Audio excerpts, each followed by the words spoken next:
Yeah, DB. Oh, just cleaning out the deadwood. Okay. Look, Mr. Cannell, I just can't afford to be without work right now, not even for a day. I've got a mother and 2 kid sisters. More good luck telegrams. Well, you know how it is. I've just got to keep on working, see? Sorry, sister. I was sent down here to clean house. I told you I can't use your column anymore. It's lavender and no lace.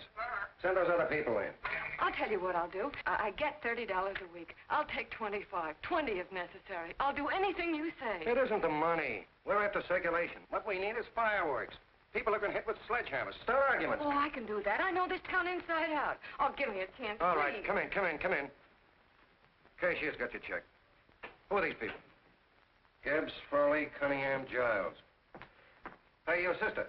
Don't forget to get out your last column before you pick up your check.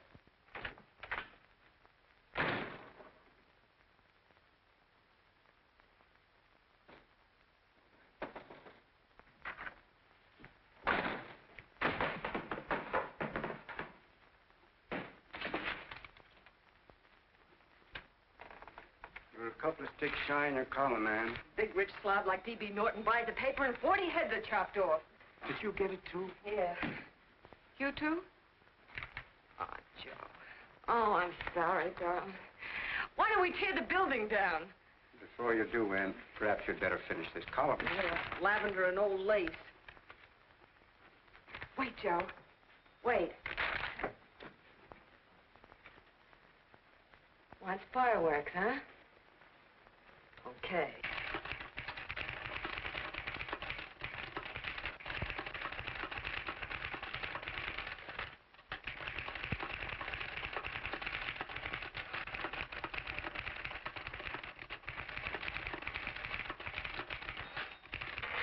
Here.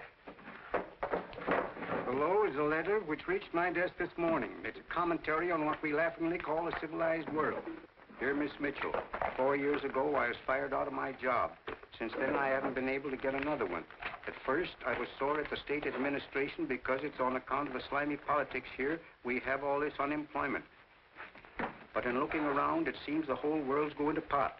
So in protest I'm going to commit suicide by jumping off the City Hall roof. Signed, a disgusted American citizen, John Doe.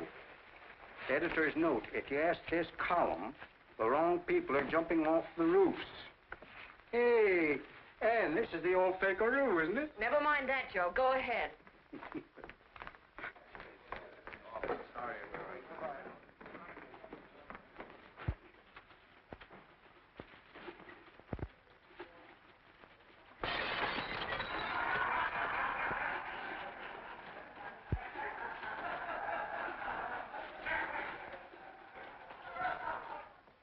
And it's because of the slimy politics that we have all this unemployment here. There it is. That's D.B. Norton's opening attack on the governor. Why, Jim, it's just a letter sent into a column. No, I can smell it. That's Norton. Good morning, gentlemen. Good morning, Governor. Morning, Governor. You're rather early. Governor, did you happen to see this in a new bulletin? Yes. I had it served with my breakfast this morning. Jim thinks it's D.B. Norton at work. Of course it is. Oh, come, Jim. That little item, D.B. Norton does things in a much bigger way. This is his opening attack on you, Governor. Take my word for it. What did he buy a paper for? Why did he engage a high-pressure editor like Cannell for? He's in the oil business. I tell you, Governor, he's after your scalp. All right, Jim, all right. Don't burst a blood vessel. I'll look into it. You get me Spencer of the Daily Chronicle, please? Yes, I saw it, Governor. If you ask me, that's a phony letter. Why, that gagger's got whiskers on it. Okay, I'll get the mayor and maybe the Chamber of Commerce to go after them. Get Mayor Lovett on the phone. Sorry, the mayor's busy on the other phone. Yes, I know, Mrs. Brewster. It's a terrible reflection on our city. I've had a dozen calls already. Spencer of the Chronicle. Hold it. Just a minute. Yes, Mrs. Brewster. I'm listening. I insist that this John Doe man be found and given a job at once. Now, if something isn't done about it, I'll call out the whole executive. Yes, and the junior executive, too. We'll hold a meeting and see that it is... Yes, Spencer? Oh, the governor? Well, what about me? It's my building he's jumping off of, and I'm up for re-election, too. What are you doing? Get Cannell at the bulletin. Why, he's liable to go right past my window. Get me Cannell. What was that? What? Out the window. Something just flew by. I didn't see anything. Well, don't stand there, you idiot. Go and look. Open the window. Oh, why did he have to pick on my building? Is there a crowd in the street? No, sir. Then maybe he's caught on a ledge. Look again. I think it must have been a seagull. A seagull? What's a seagull doing around the city hall? That's a bad omen, isn't it? Oh, no, sir. The seagull is a lovely bird. It's all right, Mrs. Brewster. It was just a seagull. Canal? Nothing's happened yet. No, I'm watching. Don't worry, Mrs. Brewster. Just leave it all to me. Spencer, I'll call you back. Hello, Canal? What are you doing? This is the mayor. Yes, Mayor, love it. How many times are you going to call me? I've got everybody and his brother and sister out looking for him. Did you see the box I'm running? An appeal to John Doe. Think it over, John. Life can be beautiful, says Mayor. If you need a job, apply to the editor of this paper, and so forth and so forth.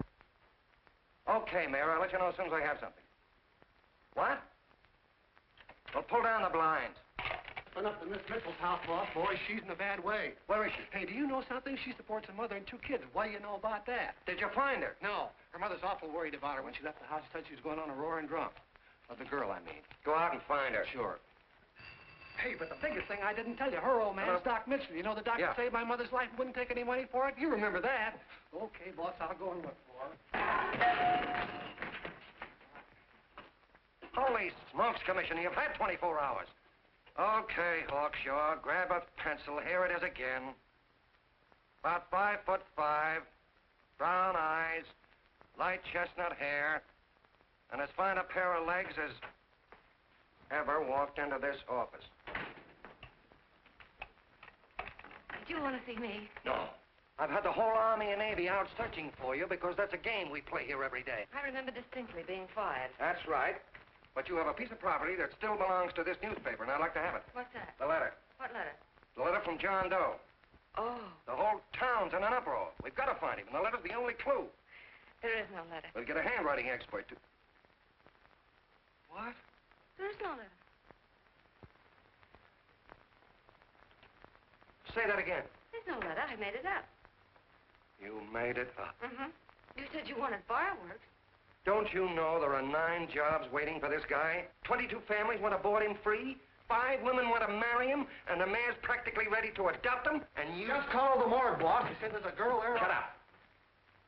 Ann, say, why didn't you... Hey. Only one thing to do, Hank. Drop the whole business quickly. How? Run its story. Say John Doe was in here and is sorry he wrote the letter and... That's right. They've got it, sure. He came in here, and I made him change his mind. Bulletin editor saves John Doe's life. Well, it's perfect. I'll have Ned write it up. Oh, Ned, I got a story I want you to... Wait a minute. Listen, you great, big, wonderful genius of a newspaper man. You came down here to shoot some life into this dying paper, didn't you? Well, the whole town's curious about John Doe, and boom, just like that, you're going to bury him. There's enough circulation in that man to start a shortage in the ink market. And what man? John Doe. What John Doe? John Doe, the one I made up. Look, genius, now look. Suppose there was a John Doe and he walked into this office. What would you do? Find him a job and forget about the whole business, I suppose, huh? Not me. I'd make a deal with him. A deal? Sure, when you get hold of a stunt that sells papers, you don't drop it like a hot potato.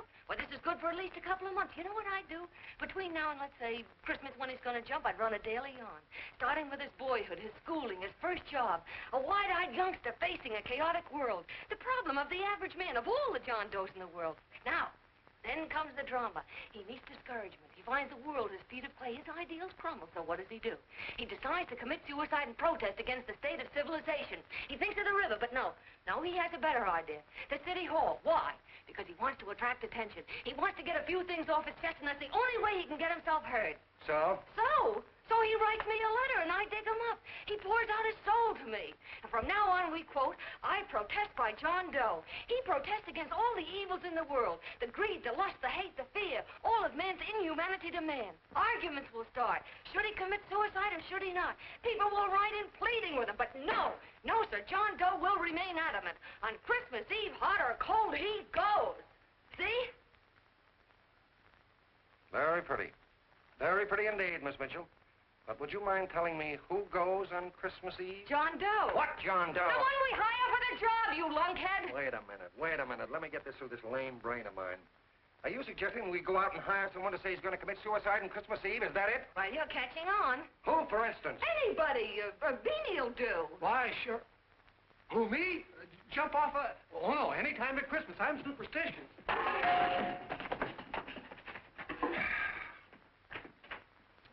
Miss Bishop, do me a favor. Will you go on out and get married and have a lot of babies, but Stay out of newspaper business. Better get that story in, Hank. It's getting late. You're supposed to be a smart guy. If it was raining $100 bills, you'd be out looking for a dime you lost someplace. Holy smokes, wasting my time listening to this mad woman. Look, Chief, look at the Chronicle. It's running on John Doe. They say it's a fake. Why, the no good to... John Doe story, amateur journalism. It's palpably phony. It's a wonder anyone is taking it serious. What do you think of those guys? That's fine. That's fine. Now fall right into their laps. Go ahead. Say John Doe walked in and called the whole thing off. You know what that's going to sound like on top of this. That's all, Ned. Thank you. All right. Amateur journalism, huh? Why, that bunch of sophomores, I can teach them more about... Hey, boss, get a load of this. What? Look. What do they want? They all say they wrote the John Doe letter. boss. Oh, they all wrote the letter. Tell them all to wait. Look, Mr. Cannell, one of those men is your John Doe. They're desperate and will do anything for a cup of coffee. Pick one out and you can make the Chronicle eat their words. I'm beginning to like this. If you ask me, Hank, you're playing around with dynamite. No. The gal's right. We can't let the Chronicle get the laugh on us. We've got to produce a John Doe now. Amateur journalism, huh? I'll show those guys. Sure, and there's no reason for them to find out the truth either, because naturally I won't say anything. Okay, sister, you get your job back. Plus a bonus. What bonus? Or the bonus of $1,000 the Chronicle was going to pay me for this little document. You'll find it says, I, Ann Mitchell, hereby certify that the John Doe letter was created by me. I can read. Sorry. You think this is worth $1,000, do you? Oh, the Chronicle would consider it dirt cheap. Packs everything, including a gun. Okay, sister, you got yourself a deal. Now let's take a look at the candidates. The one we pick has got to be the typical average man. Typical American that can keep his mouth shut. Show me an American who can keep his mouth shut and I'll eat him.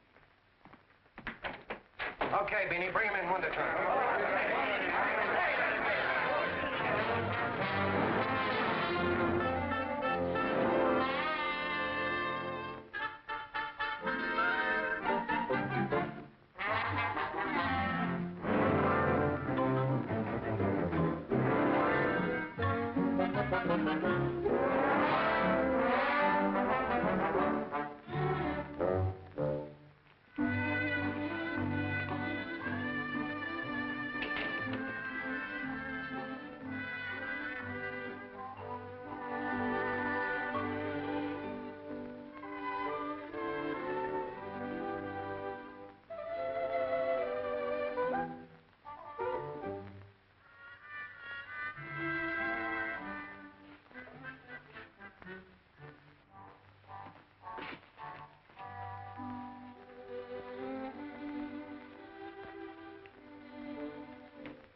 Did you write that letter to Miss Mitchell? No, I didn't. What are you doing up here, then? Well, the paper said there were some jobs around loose. Thought there might be one left over. Had any schooling? Yeah, a little. What do you do when you work? I used to pitch. Baseball? Yeah, till my wing went bad. Where'd you play? Bush leagues, mostly. How about family? Got any family? No. Oh, just traveling through, huh?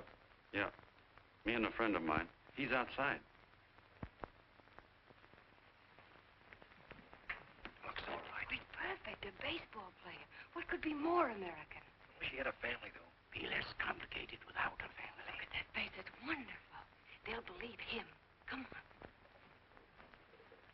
What's your name? Willoughby.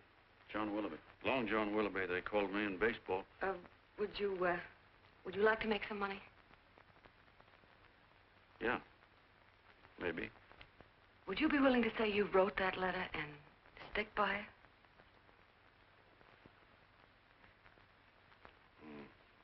I get the idea. Yeah. Maybe. That's our man. He's made to order. I don't know. He don't seem like the kind of a guy that'd fall in line. When you're desperate for money, you do a lot of things, Mr. Cannell. He's our man, I tell you. He fainted. Come on, Get the water, quickly. Hurry up, Pop. Oh, Right here, sit down. Huh? you all right? Yeah, I'm all right. How many is that, 6?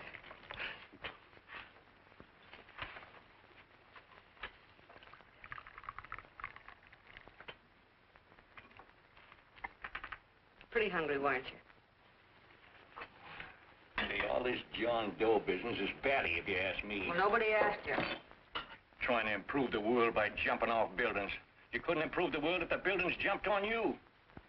Don't mind the colonel. He hates people. He liked you well enough to stick around. Well, that's because we both play doohickeys. I met him in a boxcar a couple of years ago. I was fooling around with my harmonica, and he comes over and joins in. I haven't been able to shake him since.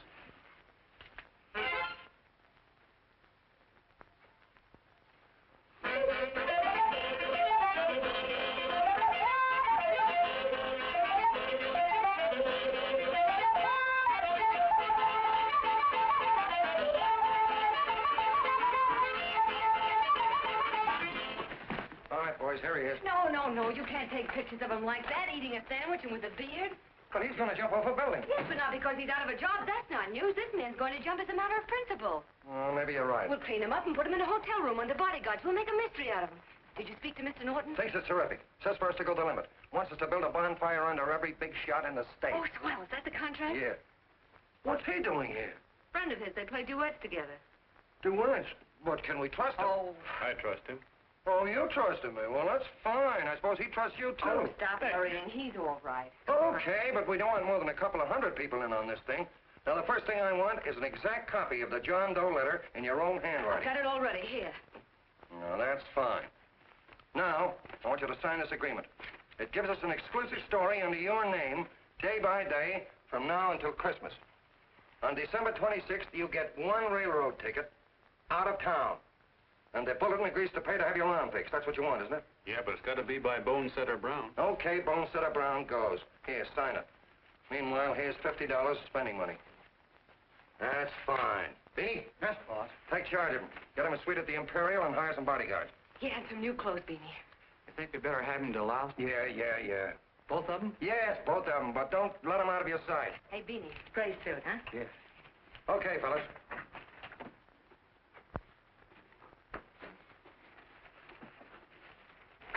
Take it easy, John Doe. And you start pounding that typewriter. Oh, boy, this is terrific. No responsibilities on our part, just statements from John Doe, and we can blast our heads off. Before you pop too many buttons, don't forget to make out that check for $1,000. Okay, fellas. Now, let me see. You sit outside the door. Nobody comes in, see? You two fellas sit in here. Hey, pretty nifty, huh? You ain't gonna get me to stay here. Sure you are. No, sir. That spot under the bridge where we slept last night's good enough for me. Say, what'll I do with this baggage? Let's stick him in the bedroom. Give me mine. I ain't staying. You know, we were headed for the Columbia River country before all this John Doe business came up. You remember that, don't you? Sure, I remember. Say, your ears popped coming up in the elevator. Mine did. All along, John. I tell you, it's no good. You're gonna get used to a lot of stuff that's gonna wreck you. Why, that $50 in your pocket's beginning to show up on you already. And don't pull that on me, neither. Stop worrying, Colonel. I want to get my arm fixed out of this. Hey, here's some cigars the boss sent us. Have one. Hey, Help cigars. yourself. No.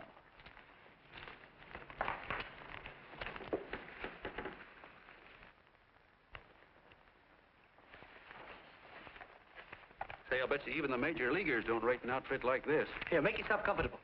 Paper? I don't read no papers, and I don't listen to radios either.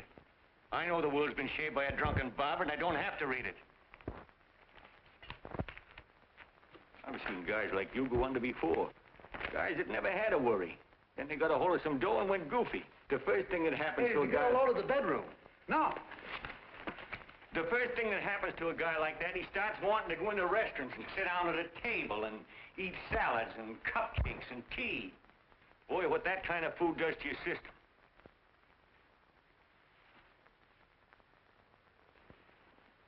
The next thing the dope wants is a room. Yes, sir, a room with steam heat, and curtains and rugs, and before you know it, he's all softened up and he can't sleep unless he has a bed. Hey, stop worrying, Colonel. $50 ain't gonna ruin me. I've seen plenty of fellas start out with $50 and wind up with a bank account. Hey, what's the matter with the bank account, anyway? And let me tell you, Long John, when you become a guy with a bank account, they got you. Yes, sir, they got you. Who's got him? The helots. Who? Hey, there's the City Hall tower I was supposed to jump off of. It's even higher than this. Who's got him? The helots. Woo! Hey, wait a minute! You're not supposed to jump on Christmas Eve. Do you want to get me in a jam? If it's going to get you in the jam, we'll do you a favor. I won't jump. And when they got you, you got no more chance than a road rabbit. Hey, who'd you say was going to get him? Hey, is this one of those places where you ring if you want something? Yeah, just use the phone. Boy, I've always wanted to do this. Hey, Doc, look. Look, Doc. Give me that again, will you? Who's gonna get him? The helots. Who are they? Listen, sucker, you ever been broke? Sure, mostly often. All right. You're walking along. Not a nickel in your jeans. You're free as the wind. Nobody bothers you. Hundreds of people pass you by in every line of business. Shoes, hats, automobiles, radios, furniture, everything. And they're all nice, lovable people. And they let you alone. Well, is that right? Then you get a hold of some dough, and what happens? All those nice, sweet, lovable people become helots. A lot of heels. They begin creeping up on you, trying to sell you something. They get long claws, and they get a stranglehold on you. And you squirm, and you duck, and you holler, and you try to push them away, but you haven't got a chance. They got you. First thing you know, you own things. A car, for instance. Now your whole life is messed up with a lot more stuff. You get license fees, and number plates, and gas, and oil, and taxes, and insurance, and identification cards, and letters, and bills, and flat tires, and dents, and traffic tickets, and motorcycle cops, and courtrooms, and lawyers, and fines, and 1,000,001 other things. And what happens? You're not the free and happy guy you used to be.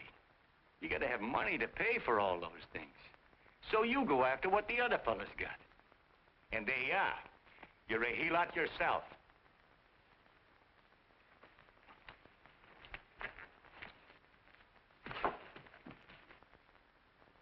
You win, Colonel. Here, take the 50.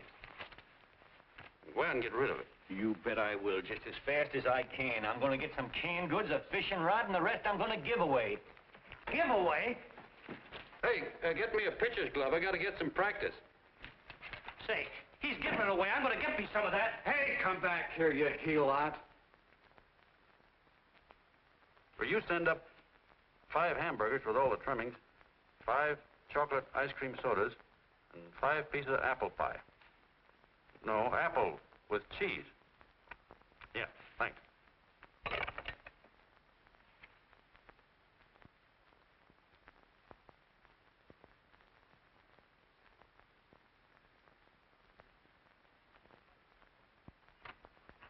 Hello there.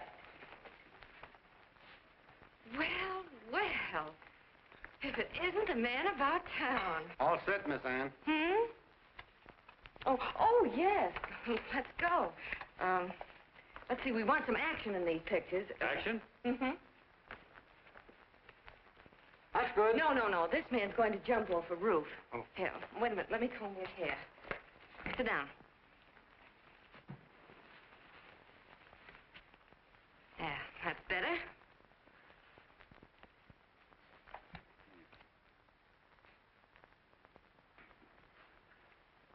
You know, he's got a nice face, hasn't he? Yeah, he's pretty. Yeah, sit down, quiet egghead. All right, now a serious expression. Can't. I'm feeling too good. Oh, come on now, this is serious. You're a man disgusted with all of civilization. With all of it? Yes, you're sore at the world. Come on now. Oh, crabby guy, huh? Yeah. No.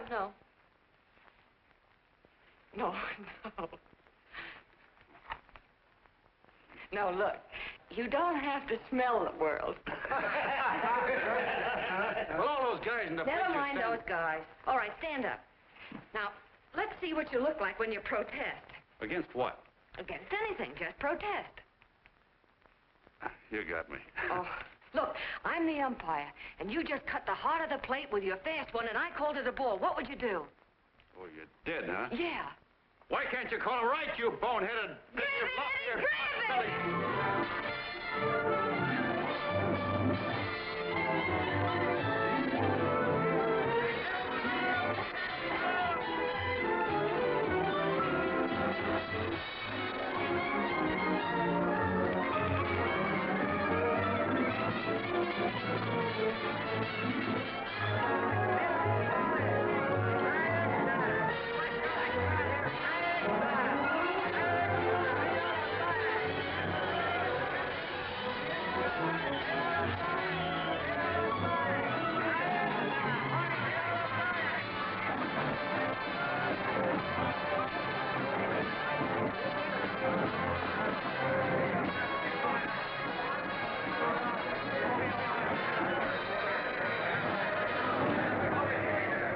I don't care whose picture they're publishing.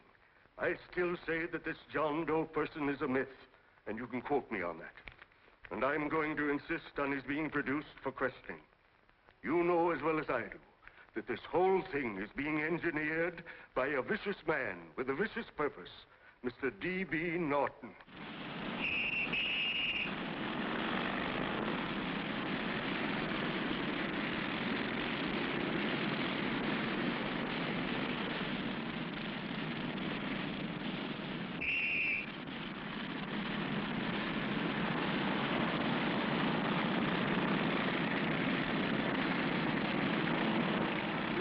And Miss Mitchell are at the house, sir. So they are? All right. Come on. Personally, I think it's just plain stupidity to drop it. Now, you should see a fan mail, thousands. Why, it's going over like a house afire. What are you afraid of, Canelo? It's doubled our circulation. Yeah, but it's got everybody sore. Ads are being pulled. The governor's starting a libel suit. What's more, they all know John Doe's a phony, and they insist on seeing What him. about it? Let them see him. We'll go on one better. They can also hear him. You own a radio station, Mr. Norton. Why not put him on the air? Watch out for this dame DB. She'll drive you batty. Oh, Look, what? we can't let him get to this Bush League pitcher and start popping him. Good night. Now tell him what that screwball might do. I walked in yesterday. Here he is, standing on a table with a fishing pole, fly casting.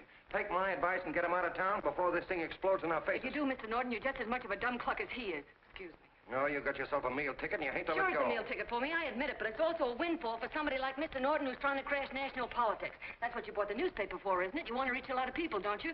Well, put John Doe in the air and you can reach 130 million of them. He can say anything he wants and they'll listen to him. All right, we'll forget the governor and the mayor and all the small fry like that. This can arouse national interest. If he made a hit around here, he can do it every place else in the country. And you'll be pulling the strings, Mr. Norton. Go down to the office and arrange for some radio time. But, DB, you're not I going want to it fall. as soon as possible.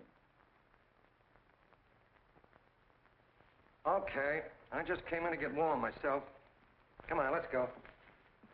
Don't you go. I want to talk to you.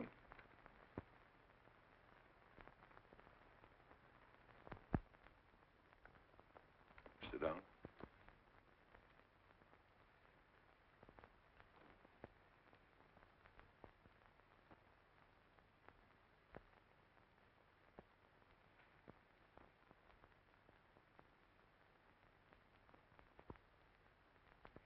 Hey, this John Doe idea was yours, huh? Yes, sir.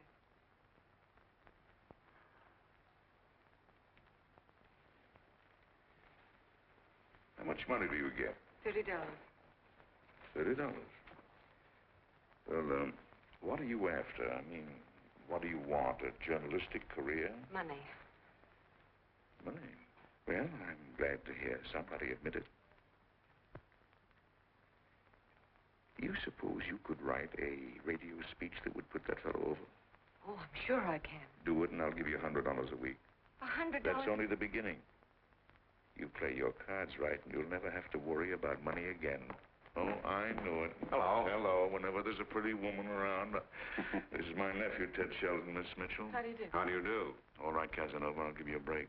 See that Miss Mitchell gets a car to take her home. Always reading my mind, aren't you? Thank you very much for everything. And Miss Mitchell, I think from now on you'd better work directly with me. Yes, sir.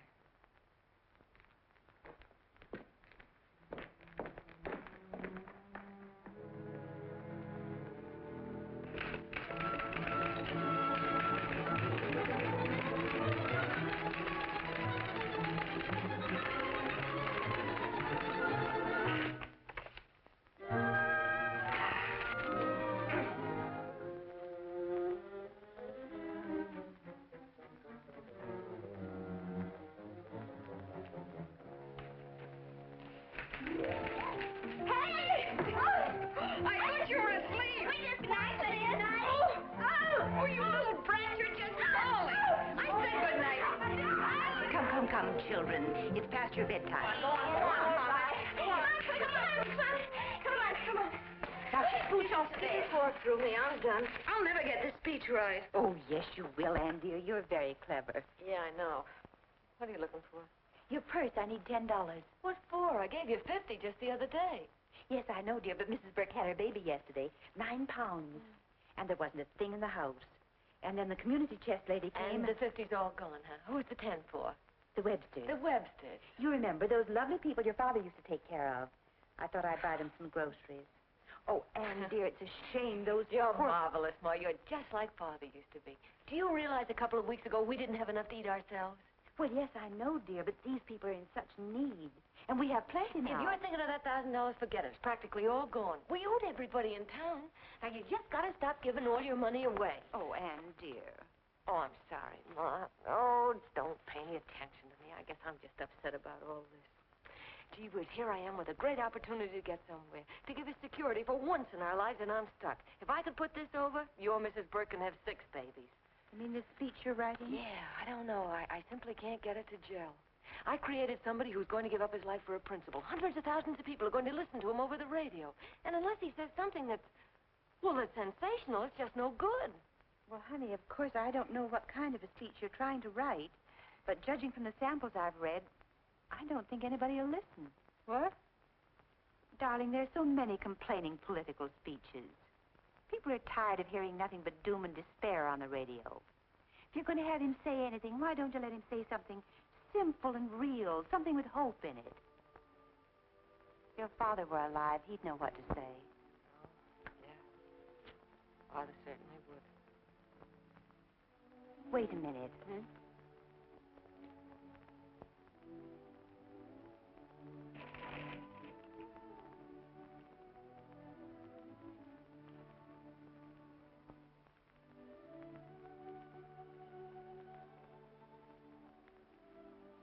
That's your father's diary, Anne. Father's... I never knew he had a diary. There's enough in it for 100 speeches. Things people ought to hear nowadays. You be careful of it, won't you, dear? Always help to keep your father alive for me. You bet I will, Ma. Wait a minute. John Doe don't want to sign no autographs. Well, what does he do all day? What does he do all day? He's writing out his memories. Sorry, lady, you can't see Mr. Doe. He wants to be alone. No. No, he just sits around all day and commutes with himself.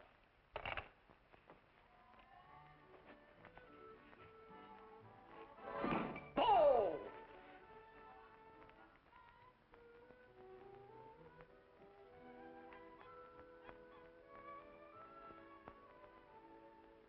I don't know how you're going to stand it around here till after Christmas. I'll bet you ain't heard a train whistle in 2 weeks.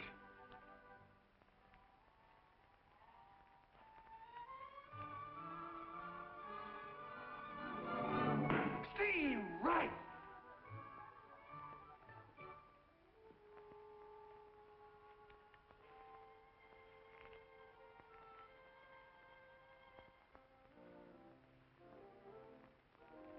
I know why you're hanging around.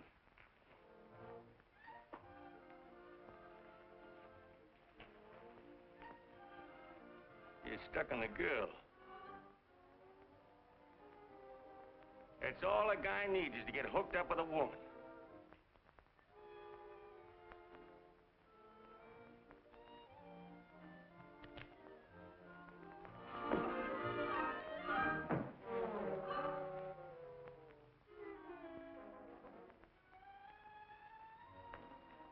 What was that, a single?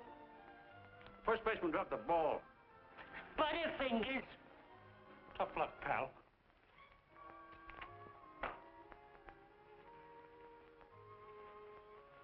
Guy has a woman on his hands. First thing he knows, his life is balled up with a lot more things. Furniture.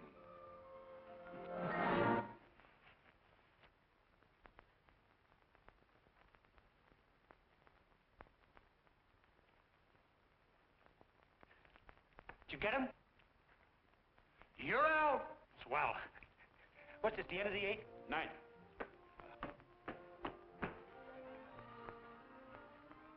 Hey, Beanie, there's a couple of mugs in the Chronicle snooping around out here. Ah. Come on, Angel Face. Gangway. What's the score, Angel Face? 3-2, our favor. Gee, that's great.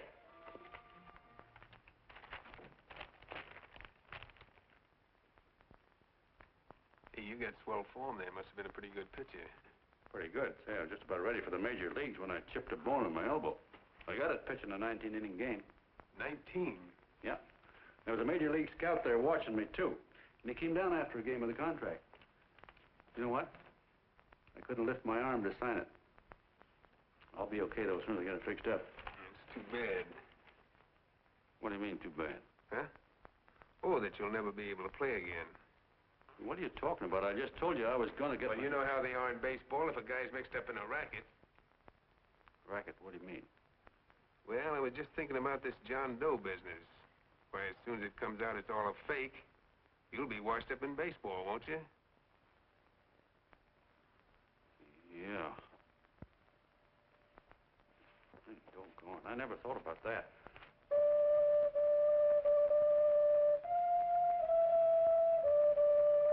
Gosh. And another thing, what about all the kids in the country? The kids that idolize ball players. What are they going to think about you? Yeah. Hey, Colonel. Did you hear that? I got to figure some way out of this thing. Elevators are still running. I know one way you can do it. How? Well, when you get up there on the radio, all you have to do is to say the whole thing's a frame-up. Make you a hero sure as you're born. Yeah, but how am I going to get my arm fixed? Well, that's a cinch. I know somebody who'll give you $5,000 just to get up on the radio and tell the truth. $5,000? Yeah, $5,000, and he gets it right away. You don't have to wait till Christmas. Look out, Long John. They're closing in on you. Say, who's putting up this dough? Fellow runs the Chronicle. Here's the speech you make, and it's all written out for you. $5,000. Holy mackerel, I can see the helots coming, the whole army of them. It's on the level.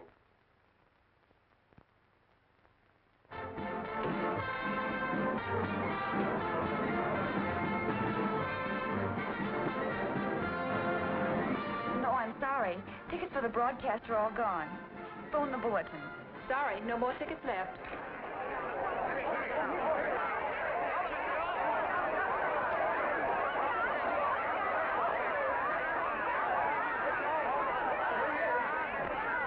Oh, John, all set for the big night?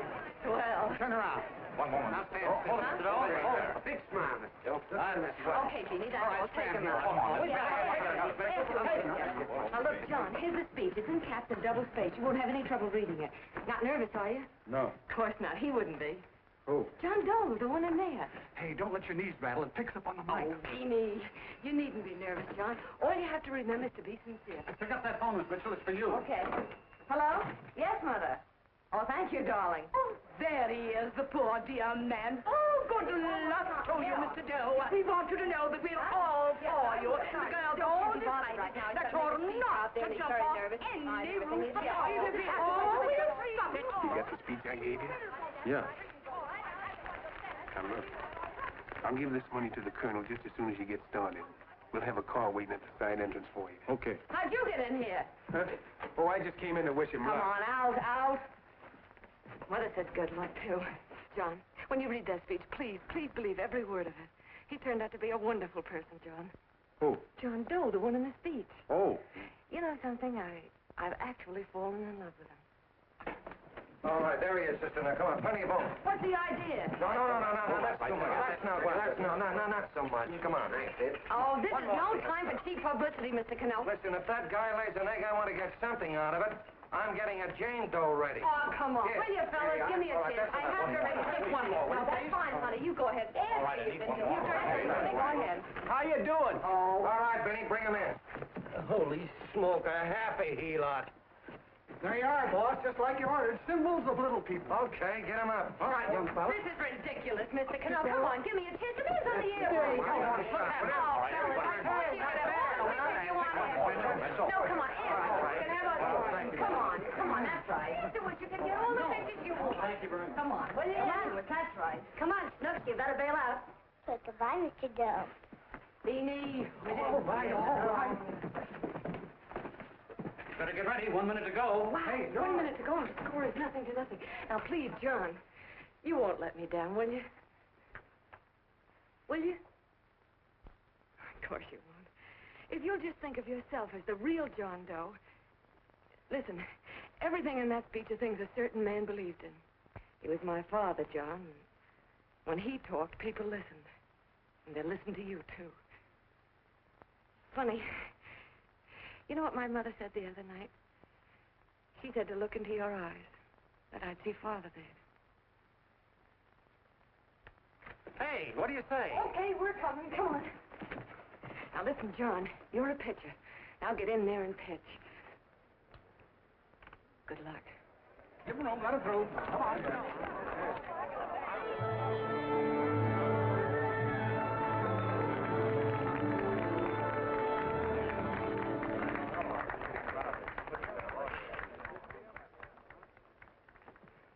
Hey, let's get out of here. There's the door right there. Hey, what are you doing here? That's what I'd like to know. Come on, out. Hey, he's a friend of mine. Never mind, let him alone. He's all right. I'll be right over there pulling for you. No, John, over here.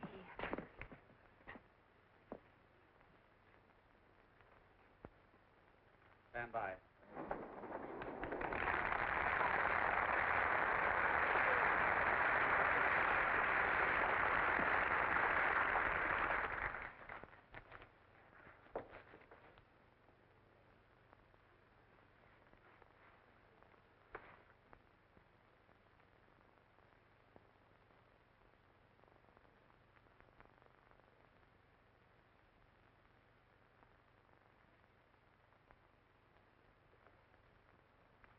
Phone the Chronicle. Tell them to start getting those extras out.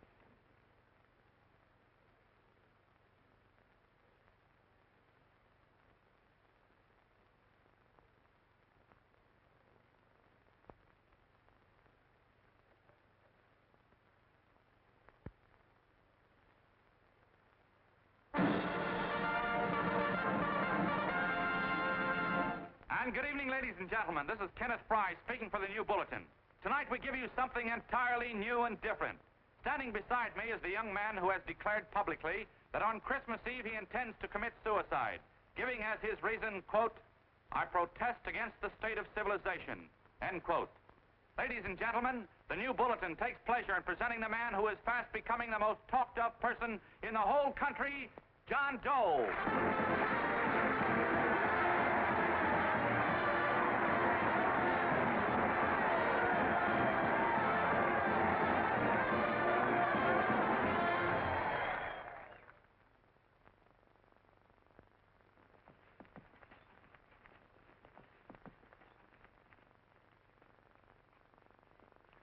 Ladies and gentlemen,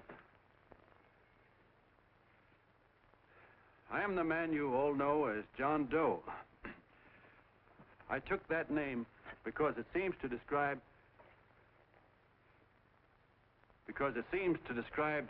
the average man.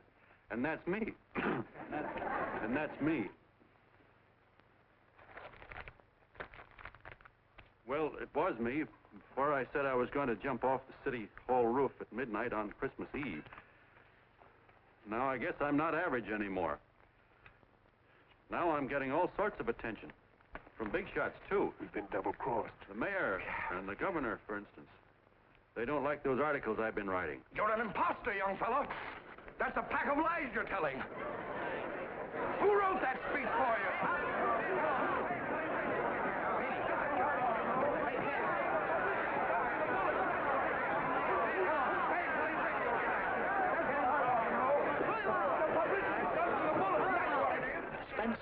Ladies and gentlemen, the disturbance you just heard was caused by someone in the audience who tried to heckle Mr. Doe. The speech will continue.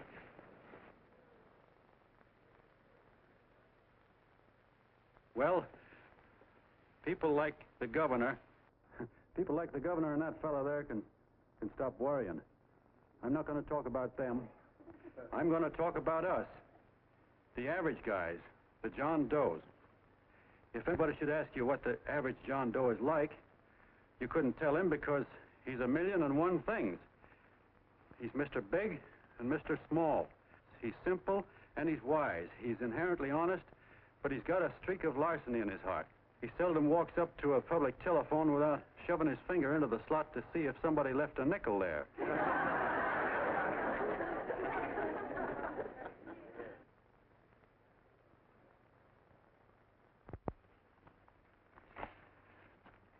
He's the man the ads are written for. He's the feller everybody sells things to. He's Joe Doe, the world's greatest stooge and the world's greatest strength.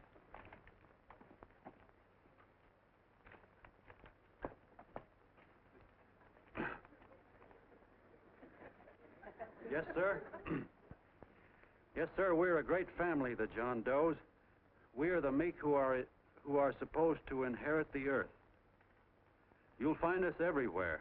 We raise the crops, we dig the mines, work the factories, keep the books, fly the planes, and drive the buses. And when a cop yells, "Stand back there, you," he means us, the John Does. Well, what kind of a speech is that? Didn't you read it?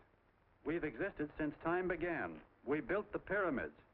We saw Christ crucified, pulled the oars for Roman emperors, sailed the boats for Columbus, retreated from Moscow with Napoleon, and froze with Washington at Valley Forge.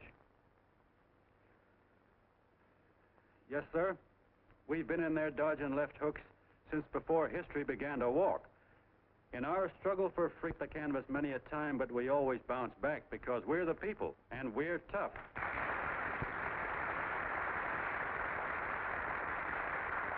They've started a lot of talk about free people going soft, that we can't take it. That's a lot of hooey. A free people can beat the world at anything, from war to tiddlywinks, if we all pull in the same direction.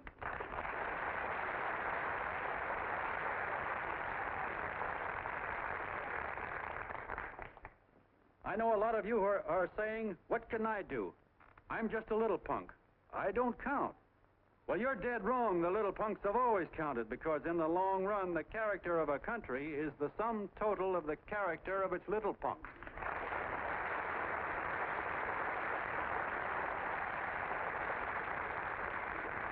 But we've all got to get in there and pitch. We can't win the old ball game unless we have teamwork.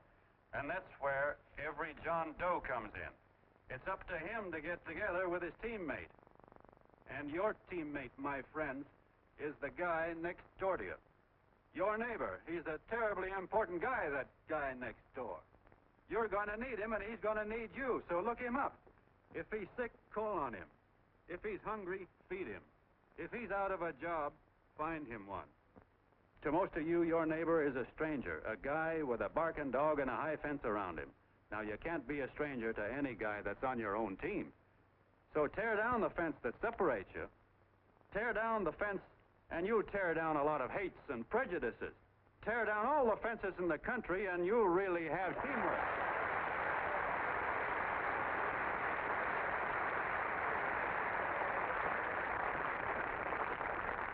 I know a lot of you are saying to yourselves, "He's asking for a miracle to happen. He's expecting people to change all of a sudden." Well, you're wrong. It's no miracle. It's no miracle because I see it happen once every year, and so do you, at Christmas time. There's something swell about the spirit of Christmas, to see what it does to people, all kinds of people. Now, why can't that spirit, that same warm Christmas spirit, last the whole year round? Gosh, if it ever did, if each and every John Doe would make that spirit last 365 days out of the year, we'd develop such a strength, we'd create such a tidal wave of goodwill that no human force could stand against it. Yes, sir, my friends. The meek can only inherit the earth when the John Does start loving their neighbors. You better start right now. Don't wait till the game is called on account of darkness. Wake up, John Doe. You're the hope of the world.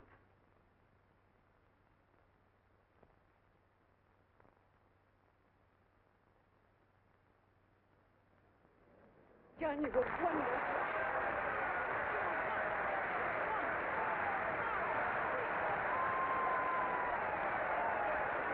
Let's get out of here. Now you're talking.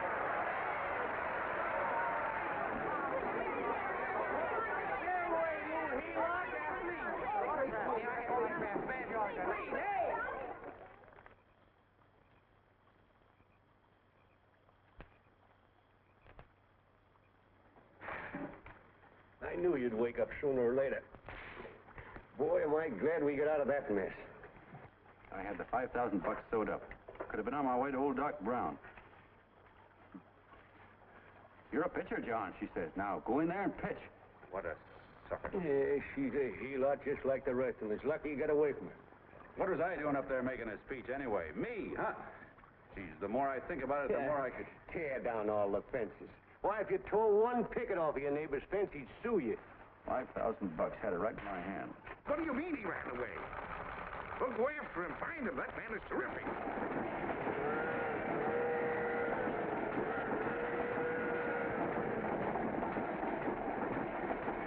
Columbia River, here we come.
About that big and about that thick?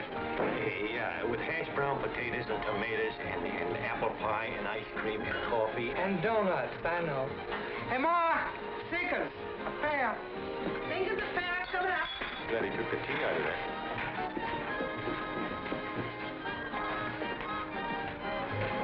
Hey, look. Join the John Doe Club. John Doe Club?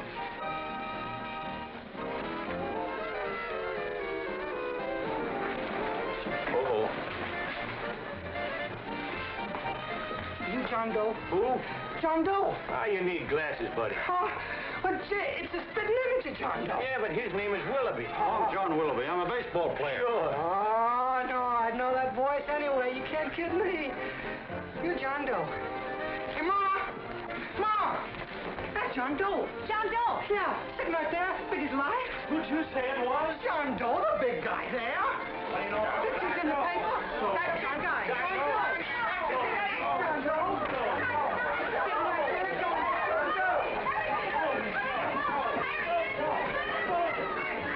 Hey, operator, Dan Beaner. Look, call everybody in town. John Doe was just in my place. Yeah, he ordered donuts.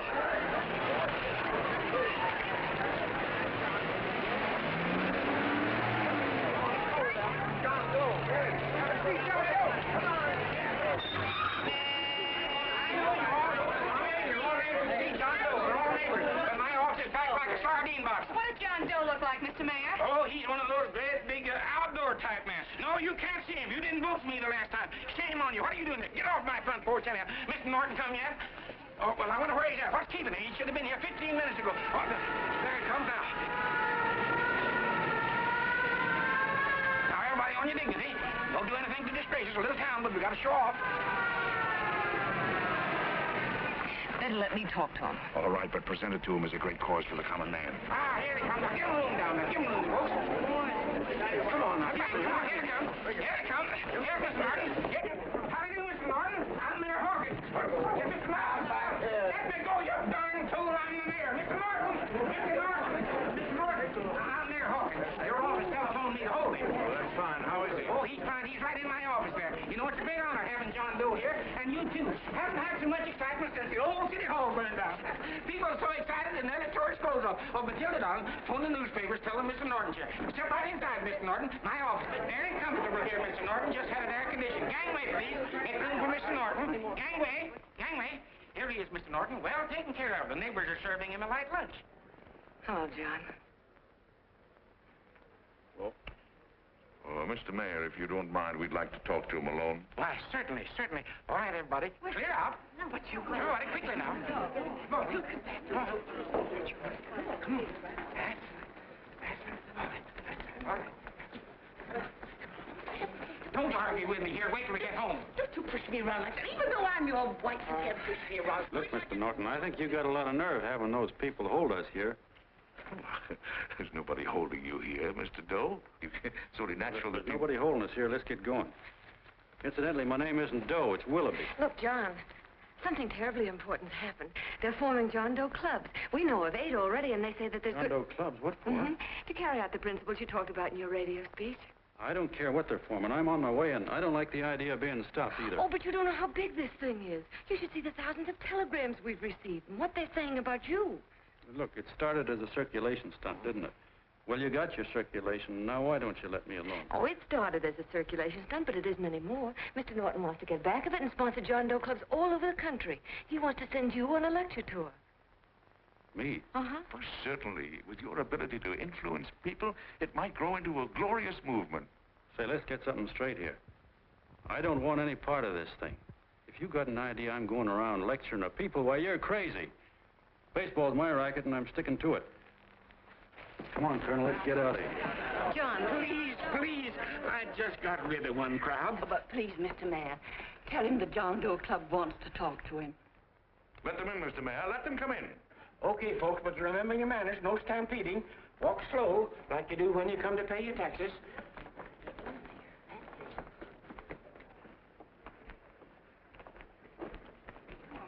Okay.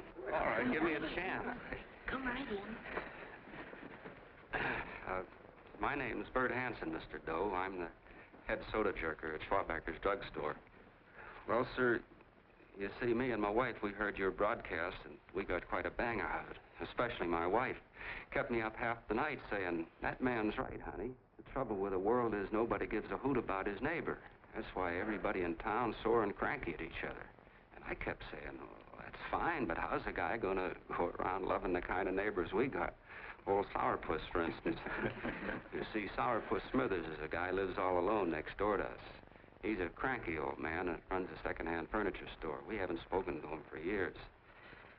I always figured he was an ornery old gent that hated the world because he was always slamming his garage door and playing the radio so loud he kept half the neighbors up. Well, anyway, the next morning I'm out watering the lawn and I look over and there's Sourpuss on the other side of the hedge straightening out a dent in his fender. And my wife yells to me out the window. She says, go on, speak to him, Bert. And I figured, well, heck, I can't lose anything, so I yelled over to him, good morning, Mr. Smithers. He went right on pounding his fender. Was I burned? So I turned around to give my wife a dirty look, and she said, louder, louder, he didn't hear you. So in a voice you could have heard in the next county, I yelled, good morning, Mr. Smithers. Well, sir, you could have knocked me over with a feather. Old Sourpuss turned around surprised-like, and he put on a big smile, came over and took my hand like an old lodge brother, and he said, good morning, Hanson. I've been wanting to talk to you for years, only I thought you didn't like me. And then he started chatting away like a happy little kid, and he got so excited his eyes out. Well, Mr. Doe, before we got through, I found out Smithers is a swell egg, only he's pretty deaf, and that accounts for all the noises. And he says it's a shame how little we know about our neighbors. And then he got an idea, and he said, how's about inviting everybody someplace where we can all get together and know each other a little better? Well, I'm feeling so good by this time, I'm ripe for anything. So Smithers goes around the neighborhood inviting everybody to a meeting at the schoolhouse, and I tell everybody that comes in the store, including Mr. Schwabacker, my boss. I'm talking too much. Well, I'll be doggone if for 40 people don't show up. Of course, none of us knew what to do, but we sure got a kick out of seeing how glad everybody was just to say hello to one another. Tell him about making Sourpuss chairman. Oh, yeah, we made Sourpuss chairman and decided to call ourselves the John Doe Club. And say, incidentally, this is my wife. Come here, honey. This is my wife, Mr. Doe. How do you do, Mr. Doe? Sourpuss is here, too. Oh, is he? This is Sourpuss, or excuse me, Mr. Smithers, Mr. Doe. That's all right. If you didn't call me Sourpuss, it wouldn't feel natural. Well, anyway, I guess nearly everybody in the neighborhood came except the Delaney's. The Delaney's live in a big house with an iron fence around it, and they always keep their blinds drawn. And we always figured that he was just an old miser that sat back counting his money, so why bother about inviting him? Until Grimes, the milkman, spoke up, and he said, say, you've got the Delaney's all wrong. And then he tells us about how they canceled their milk last week, and how when he found a note in the bottle, he got kind of curious-like, and he sort of peeked in under the blinds and found the house was empty. If you ask me, he says, they're starving. Old man Delaney has been bringing his furniture over to my place at night, one piece at a time, and selling it. Yeah. And, well, sir, a half dozen of us ran over there to fetch him, and we brought him to the meeting. And what a reception they got. Why, everybody shook hands with him and made a fuss over them, and, well, finally, Mr. and Mrs. Delaney just sat right down and cried. And then we started to find out about a lot of other people. Yeah, sure. Well, you know Grubel, for instance. Grubel's here. Yeah, that's a... You don't know Grubel, but he's a man that everybody figured was the worst no-account in the neighborhood because he was living like a hermit, and nobody would have anything to do with him. That isn't Little Murphy. The postman told us the truth. Why, Grubel, he says, he lives out of garbage cans because he won't take charity, because it'd ruin his self-respect, he says. Just like you said on the radio, Mr. Doe. Well, sir, about a dozen families got together and gave Grubel a job watering their lawns. Isn't that wonderful? And then we found jobs for 6 other people, and they've all gone off for leave. Yeah, and my boss, Mr. Schwabecker, made a job in his warehouse for old man Delaney. And he gave you that $5 raise. Yeah, that's swell. Why, Bert, I feel slighted. I'd like to join, but nobody asked me. I'm sorry, Mayor, but we voted that no politician could join. Just the John Does of the neighborhood, because you know how politicians are. Well, the reason we wanted to tell you this, Mr. Doe, was to give you an idea of what you've started. And from where I'm sitting, I don't see any sense in you jumping off any building. No. Well, thank you for listening. Goodbye, Mr. Doe. You're a wonderful man. And it strikes me you can be mighty useful walking around for a while. Goodbye, Mr. Doe. Goodbye, Mr. Doe.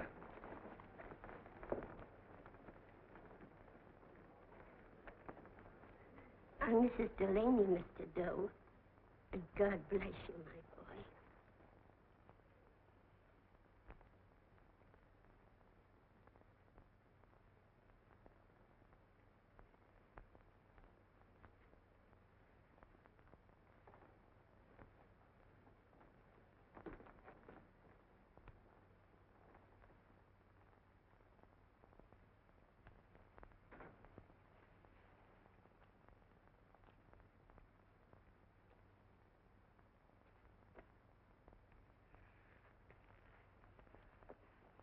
Gee whiz, I'm all mixed up.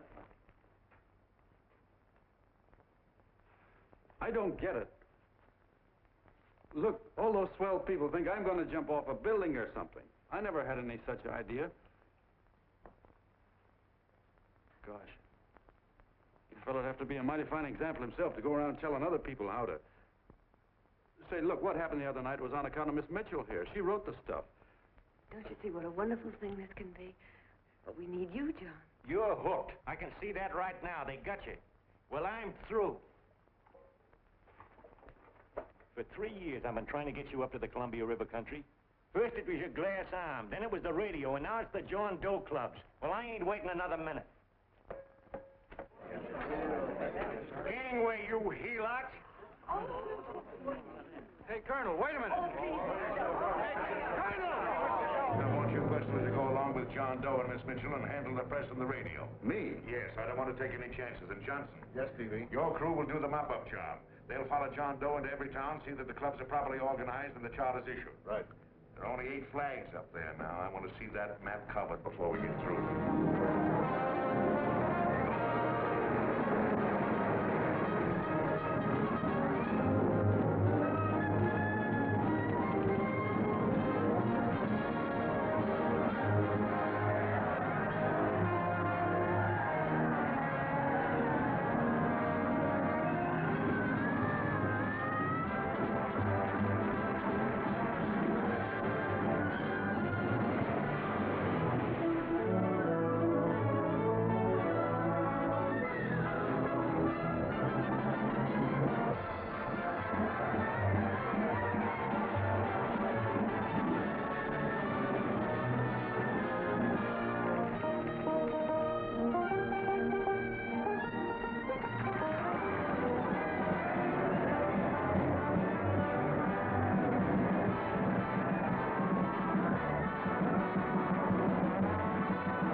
are. If they made demands, I'd understand it. But the John Does ask for nothing.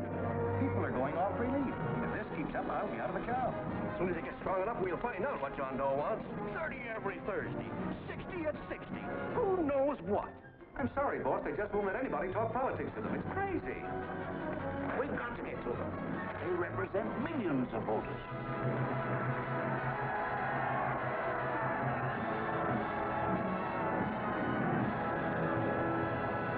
I tell you, ladies and gentlemen, this thing has been nothing short of a prairie fire. We've received so many applications for charters to the John Doe clubs, we haven't been able to take care of them. I'd hate to have that many pins stuck in me. This John Doe convention is a natural. It's going to put our city on the map. By over 2,400 John Doe clubs are sending delegates. Can you imagine that? You, Mr. Mayor, will be the official host. You will make the arrangements for decorating the city, parades, and a reception for John Doe when he gets home. And don't wear your high hat. No high hat? No high hat. And from you, Cannell, I want a special John Doe edition every day until the convention is over. And now, if you will, please step into the outer office and look your prettiest because there are photographers there to take pictures of this committee. Don't worry, D.B. Everything will be taken care of. Isn't it all too wonderful? Gather down here in a nice group and I'll get an idea of it. Well, Mr. Mayor, would you step down in front row, please? You ladies get close to him. That's it. Well, I don't get it. Get what? Look, D.B., I'm supposed to know my way around. This John Doe movement has cost you a fortune. Now, this convention is going to cost plenty. Well? Well, I'm stuck with 2 and 2, and I'm a sucker if I can make 4 out of it. Where do you come in? I'll have the satisfaction of knowing that my money has been spent for a worthy cause. I see. I better stick to running the paper, huh? I think maybe you better have. And Cannell, I'd like to have the John Doe contract, all the receipts for the money we advanced him with the letter Miss Mitchell wrote, which I gave her $1,000. Yes, sure. Well, we leave for the airport. Half an hour. Is that Johnny boy's room? Better hustle him up. He'll be ready on time. He's packing. Ah, good. Did you see his picture on the cover of Time? Yeah. I gotta give you credit, Annie girl. I've handled a good many big promotions in my time. Everything from a World's Fair to a channel swimmer. But this one has certainly got me spinning. And now a John Doe convention. Wow. Say, if you could only get him to jump off the City Hall roof on Christmas Eve, I'd guarantee you 500,000 people there. Charlie, Huh? what do you make of him? Oh, Johnny boy? Well, I don't know what angle you want, but I'll give it to you quick. Number 1, he's got great yokel appeal, but he's a nice guy.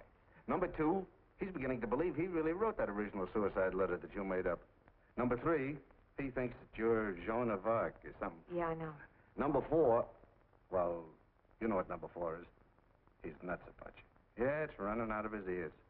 You left out number 5. We're all healed, me especially. Holy smoke. Come in.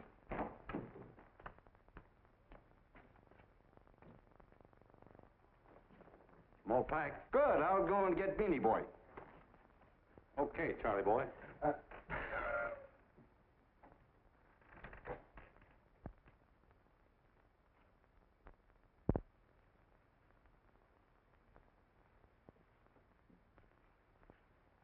Can I help you pack?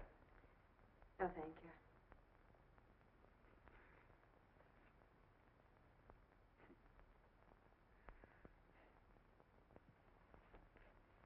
Do you care if I sit down out here? No.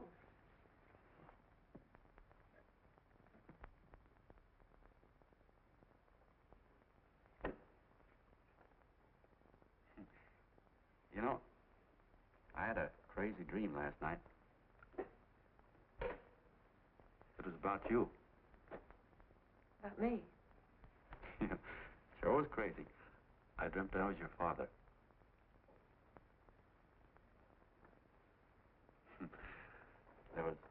There was something I was trying to stop you from doing. So I got up out of bed, and I walked right through the wall here, right straight into your room. You know how dreams are. And there you were in bed.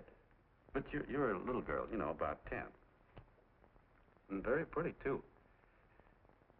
So I shook you, and the moment you opened your eyes, you hopped out of bed and started running like the devil in your nightgown. You ran right out the window there, and you ran out over the tops of buildings and roofs and everything for miles. And I was chasing you. And all the time you were running, you kept growing bigger and bigger and bigger, and pretty soon you were as big as you are now, you know, grown up. And all the time I kept asking myself, what am I chasing her for? And I didn't know. Isn't that a hot one?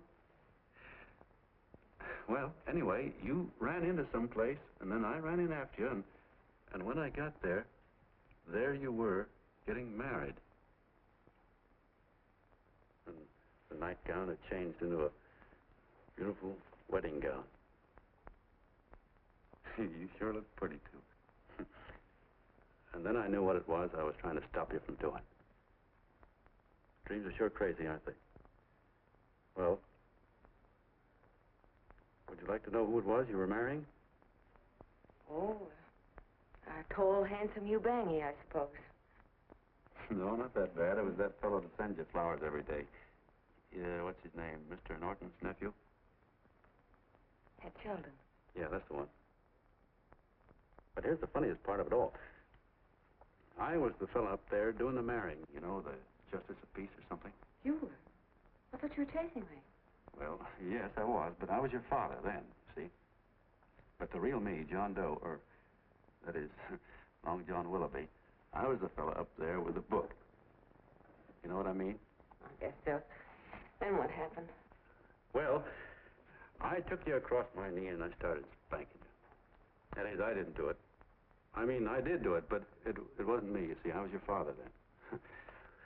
Well, I held you across my knee and I said, Annie, I won't allow you to marry a man that's just rich or that has his secretary send you flowers. The man you marry has got to swim rivers for you. He's got to climb high mountains for you. He's got to slay dragons for you. He's got to perform wonderful deeds for you. Yes, sir. And all the time, the guy up there, you know, with the book, me, just stood there nodding his head. He said, go to it, Pop. Whack her one from me, because that's just the way I feel about it, too. So he said, come on down here and whack her yourself. So I came down, and I whacked you a good one, see? And he whacked you. And I whacked you another one, and we both started whacking you like... Well, if you're through whacking her, come on, let's get going. Okay, fellas, right in here. You go out the side entrance, there's a bunch of autograph seekers out front. We'll be down with the bags in a minute. Come on, don't make a government project out of it. Hi, Benny. When's our plane take off again? Couple of minutes. How many people do you think we've talked to already, outside the radio, I mean? Oh, I don't know. About 300,000. 300,000. What makes them do it, Ann? What makes them come and listen and get up their John Doe clubs the way they do? I've been trying to figure it out. Look, John, what we're handing them are platitudes. Things they've heard a million times. Love thy neighbor, clouds have silver linings, turn the other cheek. It's just as... Yeah, I heard them a million times, too, but... there you are. Maybe they're like me, just beginning to get an idea of what those things mean. You know, I never thought much about people before. They were always just somebody to fill up the bleachers. The only time I worried about them is when they didn't come in to see me pitch. You know, lately I've been watching them when I talk to them. I could see something in their faces. I could feel that they were hungry for something. You know what I mean? Maybe that's why they came. Maybe they're just lonely and wanted somebody to say hello to. I know how they feel. I've been lonely and hungry for something practically all my life.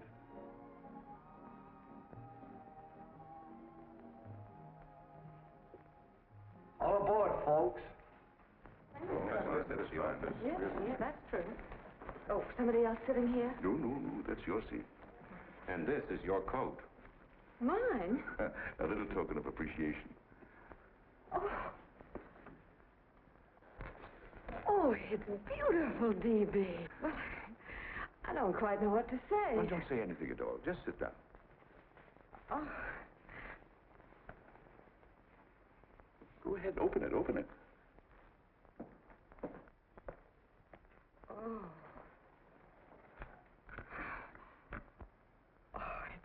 lovely. And a new contract goes with it. Well, come on, Springer. You've got something on your mind. It must be stupendous. You know, that's what I like about it. Right to the point. Like that. All right, Practical Annie. Here it is. Tomorrow night, before a crowd of 15,000 people and talking over a nationwide radio hookup, John Doe will announce the formation of a third party. A third party? Yes, the John Doe Party. Devoted entirely to the interests of all the John Does all over the country, which practically means 90% of the voters. He will also announce the third party's candidate for the presidency. A man whom he personally recommends, a great humanitarian, the best friend the John Does have. Mr. D.B. Norton. Yes.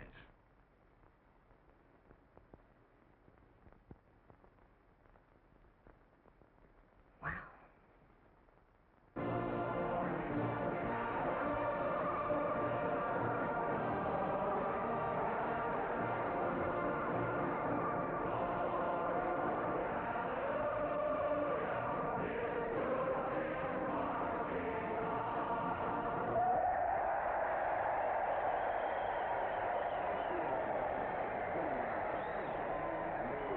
And although the opening of the convention is hours off, the delegates are already pouring into the ballpark by the droves, with lunch baskets, banners, and petitions asking John Doe not to jump off any roof. No matter how you look at it, it's still a phenomenal movement.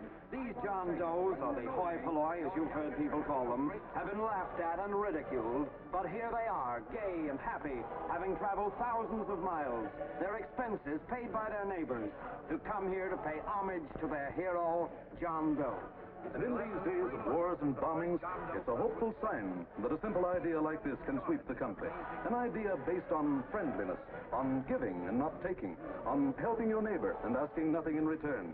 And if a thing like this can happen, don't let any of your grumbling friends tell you that humanity is falling apart. This is John B. Hughes, signing off now and returning you to our main studio until 9 o'clock, when the convention will officially open. Oh, John, come in. Say, I'm kind of... It's raining out a little. That's all right. It's good to see you. Sit down. Thanks.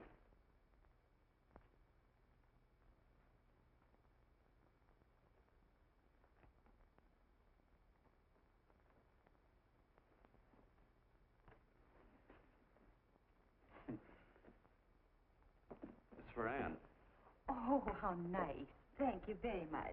Flowers. I'm terribly sorry she isn't here. She isn't? No, she just left. I'm surprised you didn't run into her. She went over to Mr. Norton's house. Oh. Did you want to see her about something important? Yeah. Well, no, it'll wait. Say, he's a nice man, isn't he? Mr. Norton, I mean. He's done an awful lot for the...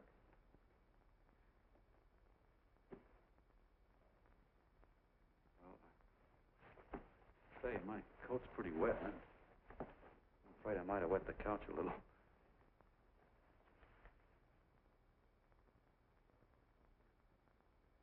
Well, I guess I'll see her at the convention later. Yes, of course. I'll see that she gets the flowers. Thanks. Good night, Mrs. Mitchell. Good night, John.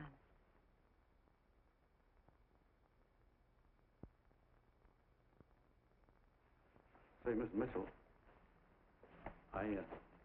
I'm kind of glad Anne isn't here. See, I came over here hoping to see her alone, and kind of hoping I wouldn't, too, you know what I mean?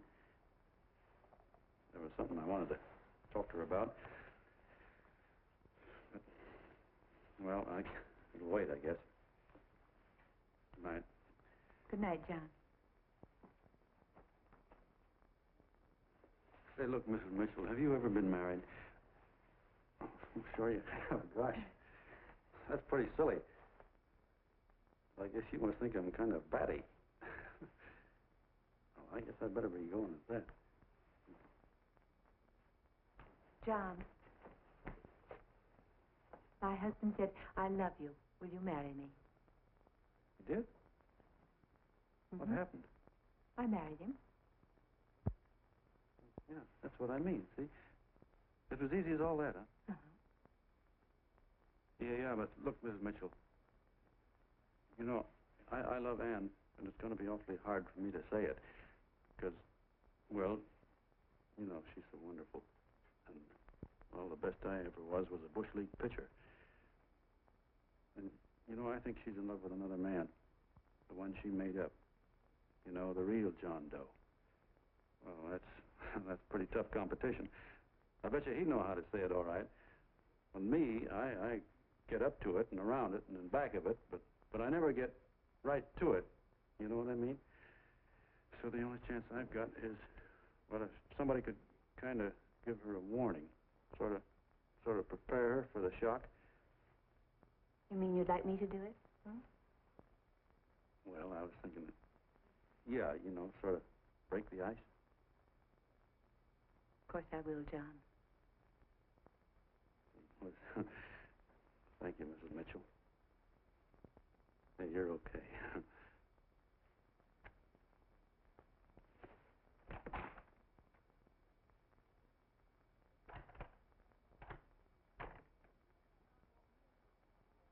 This John Doe meeting is going to be one of the biggest things that ever happened. Why, they're coming from all over. Trains, boxcars, wagons. Look out! Hello, bodyguard. Hey, had your dinner yet? What's that? Oh, that's all right. Well, look, no, go ahead and have your dinner. Wait a minute, John.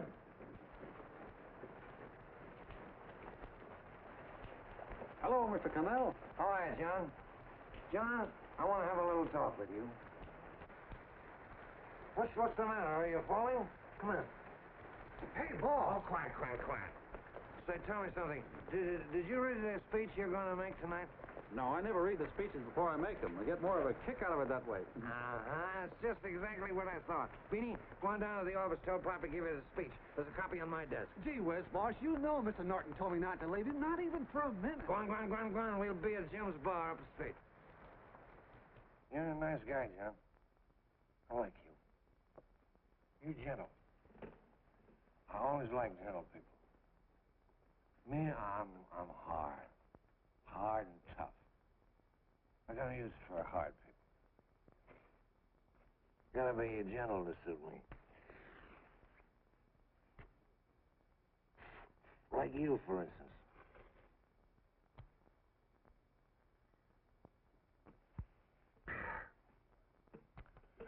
Yep, I'm hard. But you want to know something? I've got a weakness. Never guess that, would you?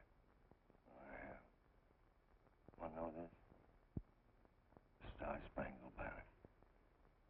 Screw you. Well, maybe it is, but play the Star-Spangled Banner. I'm a sucker for it. Always gets me right here. Know what I mean? Yeah, it gets me right back here. Oh, back there, huh? Well, every man to his own taste. You weren't old enough. You weren't old enough for the World War, were you, Jim? No, of course not. Oh, you must have been just kidding. I was just ripe and raring to go. You know what my old man did when I joined up? He joined up, too. Got to be a sergeant. And here's the kick for you. We were in the same outfit. Funny, huh? Hmm?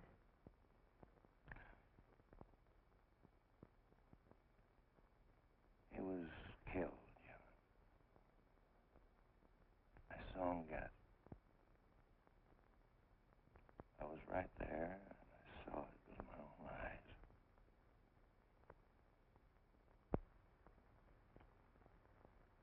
Me, I came out without a scratch.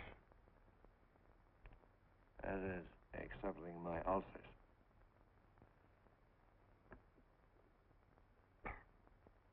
We should be drinking milk, you know. This stuff is poison. Hey, Tubby. Yes, Mr. Connell? What do you say, huh? All right. Yep, I'm a sucker for this country. I'm a sucker for the Star-Spangled Banner, and I'm a sucker for this country. I like what we got here. I like it. I guy can say what he wants and do what he wants without having a bayonet shoved through his belly. And that's all right. You betcha. Man, we don't want anybody coming around changing it, do we? No, sir. When they do, I get mad. I get boiling mad. Right now, John, I'm sizzling.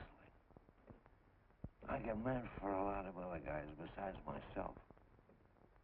I get mad for a guy named Washington, and a guy named Jefferson, and Lincoln. Lighthouses, John. Lighthouses in a foggy world. You know what I mean? Yeah, you bet. Listen, pal. This fifth column stuff is pretty rotten, isn't it? Yeah, it certainly is. And you'd feel like an awful sucker if you found yourself marching right in the middle of it, wouldn't you? You. Of course, you wouldn't know it because you're gentle. But that's what you're doing. You're mixed up with a skunk, my boy. A no-good, dangerous skunk. So you're not talking about Mr. Norton, are you? I'm not talking about his grandfather's pet poodle. You must be wrong, Mr. Cannell. 'Cause he's been marvelous about the John Doe clubs. Yeah? Say, you're as sold on this John Doe idea, aren't you? Sure. Sure. I don't blame you. So am I. It's a beautiful miracle. A miracle that can only happen right here in the good old USA. And I think it's terrific. What do you think of that? Me, hard-boiled Cannell, and I think it's plenty terrific. All right. Now, supposing a certain unmentionable worm whose initials are DB was trying to use that to shove his way into the White House so he could put the screws on, so he could turn out the lights in those lighthouses. What would you say about that, huh? Nobody's going to do that, Mr. Cannell. They can't use the John Doe clubs for politics. That's the main idea. Is that so? Then what's a big political boss like Hammett doing in town? And a labor leader like Bennett? And a lot of other big shots is up at DB's house right now. Wolves, John. Wolves.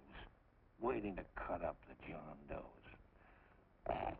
Wait till you get a gander at the speech you're going to make tonight. You're all wet. Miss Mitchell writes those speeches. Nobody can make her write that kind of stuff. They can't, huh? Who do you think writes them? My Aunt Emma? I know she writes them. Gets a big bonus for doing them, too. A mink coat and a diamond bracelet. Don't write them. Why, that gold-grabbing dame would double-cross her own mother for a handful of Chinese yams. Shut up. If you weren't drunk, I'd... Hey, boss. Here's the speech, boss. Hey, go on and read it, John, and then start sucking. Hey, wait a minute, Mr. Doe. Tubby? Yes, sir. Better bring me a glass of milk. I'm smoking too much. Yes, Charlie? Got everything all set? Fine. John Doe been taken care of? Good. How many people do you think will be there? 15,000? Oh, my, that's fine. Now, listen, Charlie. As soon as John Doe stops talking about me, I want you to start that demonstration. And make it a big one, you understand? Don't worry about that, DB. My boys are there. They'll take care of it. What? Yes, I'll be there 15 minutes after I get your call. Why, Mr. Doe. Where are they? In the dining room.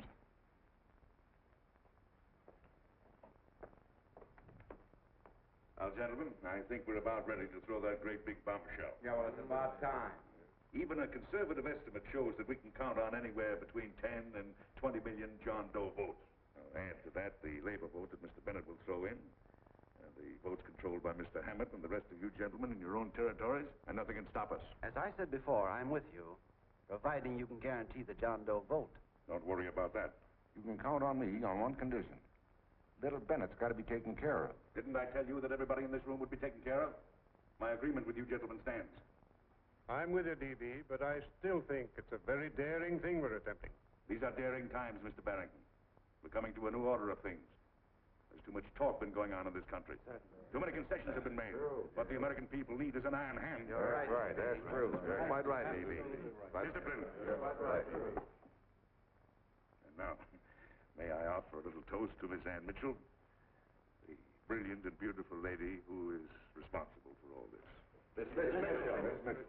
Mr. Norton, I'd like to talk to you alone for a minute. Oh, Miss Mitchell has something to say to us.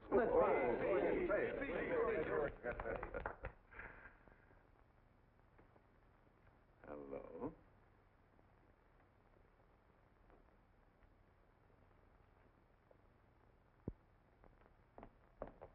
John, I'm so glad to see you.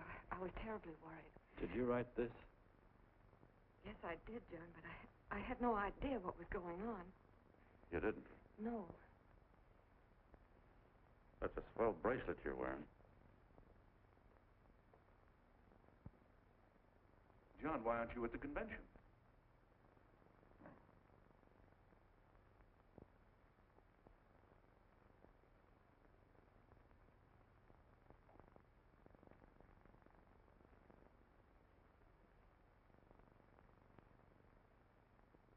Is there anything wrong? No, nothing's wrong. Everything's fine. So there's going to be a new order of things, huh? Everybody's going to cut himself a nice fat slice of the John Does, eh? You forgot one detail, Mr. Big Shot. You forgot me, the prize stooge of the world. Why, if you or anybody else thinks he's going to use the John Doe clubs for his own rotten purpose, he's going to have to do it over my dead body. Well, hold on a minute, young man. Hold on. That's rather big talk. I started the John Doe clubs with my money. And I'll decide whether or not they're being properly used. No, you won't. You're through deciding anything. And what's more, I'm going down to that convention, and I'm going to tell those people exactly what you and all your fine feathered friends here are trying to cook up for them. And I'm going to say it in my own words this time. Stop it, baby. Hold my door. You ruined us, D.B. Wait a minute, fella. My uncle wants to talk to you. Listen to me, my son. Before you lose your head completely, may I remind you that I picked you up out of the gutter and I can throw you right back there again? You've got a nerve accusing people of things. These gentlemen and I know what's best for the John Does of America, regardless of what tramps like you think. Get off that righteous horse of yours and come to your senses. You're the fake. We believe in what we're doing. You're the one that was paid the 30 pieces of silver. Have you forgotten that? Well, I haven't. You're a fake John Doe, and I can prove it. You're the big hero that's supposed to jump off tall buildings and things. Do you remember? What do you suppose your precious John Does will say when they find out that you never had any intention of doing it, that you were being paid to say so? You're lucky they don't run you out of the country. With the newspapers and the radio stations that these gentlemen control, we can kill the John Doe movement deader than a doornail. We'll do it, too, the moment you step out of line. Now, if you still want to go to that convention and shoot your trap off, you go ahead and do it.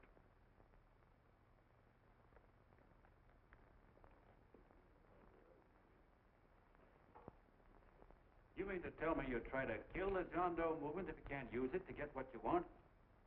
You bet your bottom dollar we would.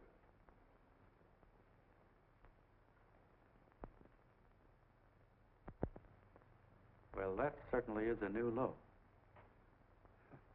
I guess I've seen everything now. You sit there back of your big cigars and think of deliberately killing an idea that's made millions of people a little bit happier. An idea that's brought thousands of them here from all over the country, by bus and by freight and jalopies and on foot, so they could pass on to each other their own simple little experiences. Why, look, I'm just a mug and I know it, but I'm beginning to understand a lot of things. Why, your type's as old as history. If you can't lay your dirty fingers on a decent idea and twist it and squeeze it and stuff it into your own pocket, you slap it down. Like dogs, if you can't eat something, you bury it. Why, this is the one worthwhile thing that's come along. People are finally finding out that the guy next door isn't a bad egg. That's simple, isn't it? And yet a thing like this got a chance of spreading till it touches every last doggone human being in the world, and you talk about killing it. Why, when this fire dies down, what's going to be left? More misery, more hunger, and more hate. And what's to prevent that from starting all over again? Nobody knows the answer to that one, and certainly not you with those slimy, bollocked-up theories you got. The John Doe idea may be the answer, though. It may be the one thing capable of saving this cockeyed world. Yet you sit back there on your fat hulks and tell me you'll kill it if you can't use it. Well, you go ahead and try. You couldn't do it in a million years with all your radio stations and all your power. Because it's bigger than whether I'm a fake. It's bigger than your ambitions, and it's bigger than all the bracelets and fur coats in the world. You bet it is, John. And that's exactly what I'm going down there to tell those people. A minute, you ungrateful rat. My uncle's been too good. He's getting away. Give me the bullet. John! I've always told you, D.B. You're playing with dynamite. Wait. All right, now, get away. Before he gets through tonight, he'll rule us all. I'll stop him cold. Don't worry. I've been ready for this. John! Oh, John, please listen to me. Please, I can explain everything, John. I didn't know what they were going to do. Let me go with you, John. John, please. Go ahead, driver. Full park. Please let me go with you. Please. John! Mr. Martin wants to see you. Listen to me, Mayor Lovett. You do as I say. I want them both arrested. You tell the police department to pick up Canal. I've got the girl here. I've got the bullet. I don't care what you charge him with. If you're worried, let him go in the morning, but keep him in jail overnight. Hello, Bulletin. Put Wire on.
Ladies and gentlemen, let us have a moment of silent prayer for the John Does all over the world, many of whom are homeless and hungry.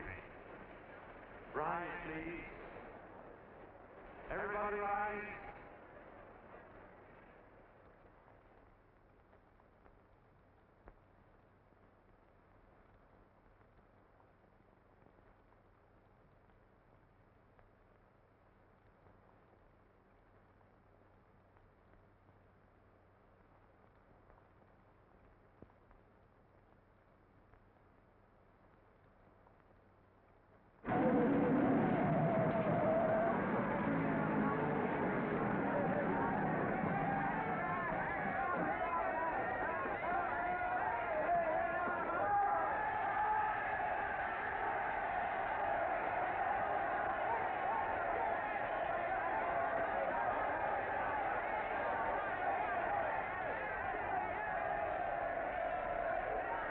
Newsboys. Hundreds of yelling newsboys are swarming into the park like locusts. They're yelling John Doe's a fake.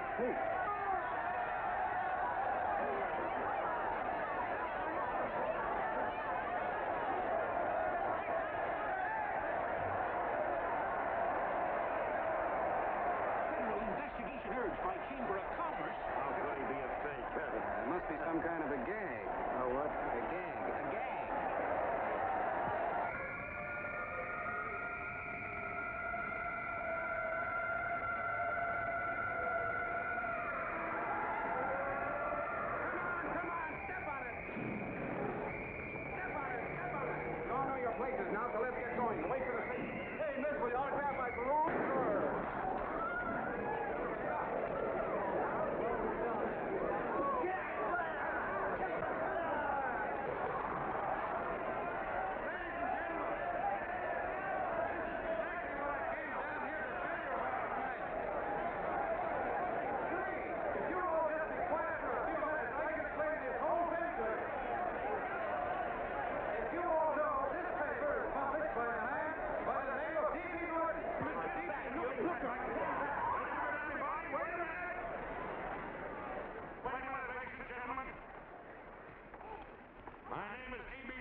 lot of suckers, and I'm the biggest of the lot.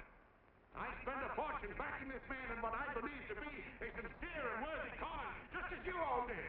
And now I find out it's nothing but a cheap racket cooked up by him and two of my employees for the sole purpose of collecting dues from John Does all over the country. That's a lie. It's not a lie. Nickels and dimes to stuff into their own pockets. You can read all about it in the newspapers there.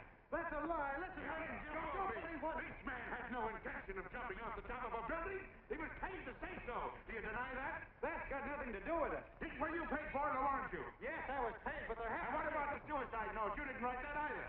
What difference Did you write it or didn't you? No, I didn't write it. Now, you bet your life you didn't. You look in your papers, ladies and gentlemen, and you'll find Miss Mitchell's fine confession that she was the one who wrote it. Listen, folks, it's a fact that I didn't write the letter. There, you see, he admits that you're a fake John Doe. Now, for what you have done to all these good people, they ought to run you out of the country. And I hope they do it.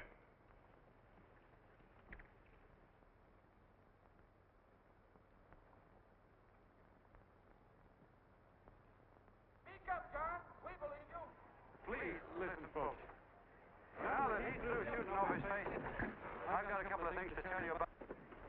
Come on, the rest of you get in here and riot. Break this crowd up. Come on. I'm sorry, folks, but we can't hear them anymore. Something's gone wrong with the loudspeakers. John Doe's a fake. Boo! They can't hear me. This thing's not working. Ladies and gentlemen.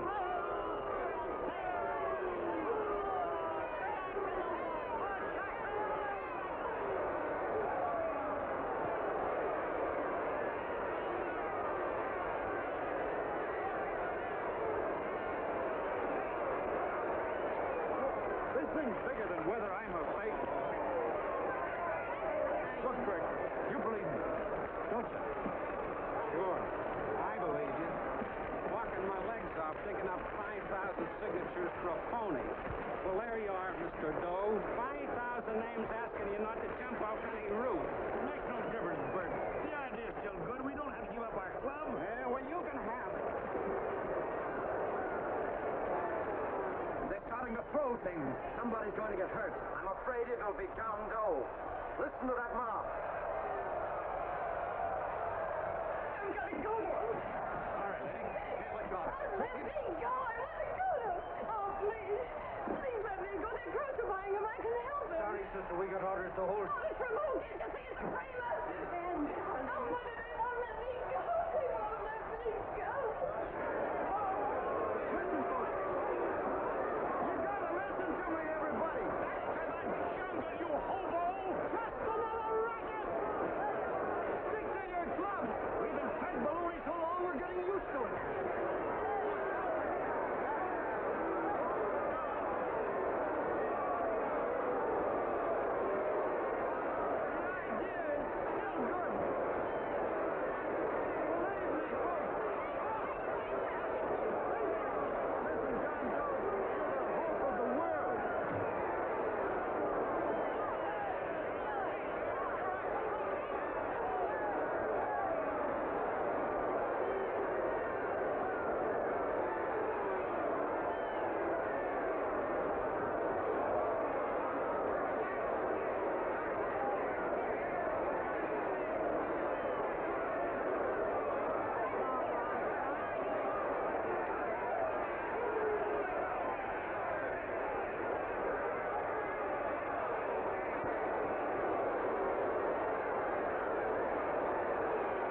Finally managed to get him out of the park. If that boy isn't hurt, it'll be a miracle. Ladies and gentlemen, this certainly looks like the end of the John Doe movement. Well, boys, you can chalk up another one to the Pontius Pilates.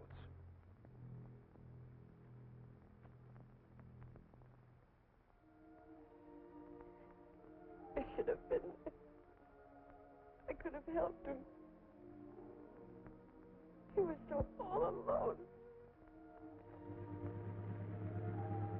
Thought I was going to be mighty ashamed of ourselves after tonight. We certainly didn't give that man much of a chance.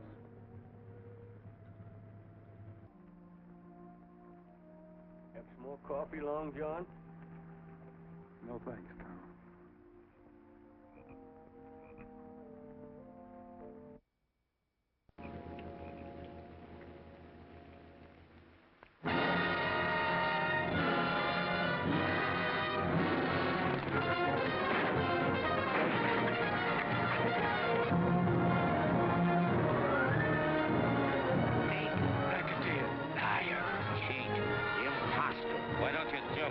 Christmas Eve at midnight.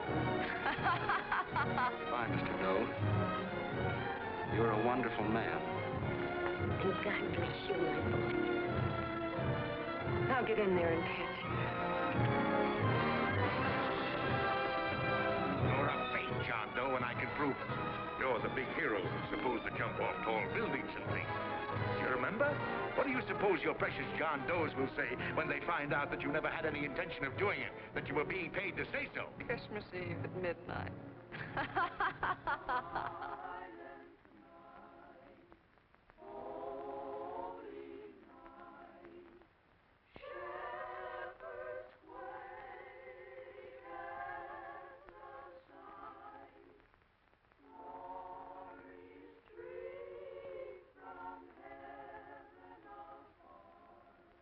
Merry Christmas, son. Merry Christmas.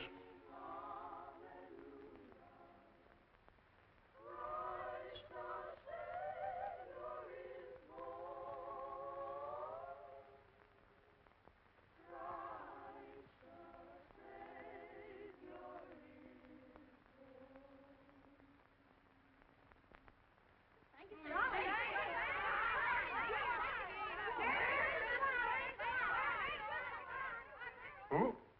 John Doe. Is that screwball still around? Dame's been calling all day. Sure, I know. Yeah, at midnight, huh? Okay, lady. We'll have the place surrounded with nets. They're laughing at me.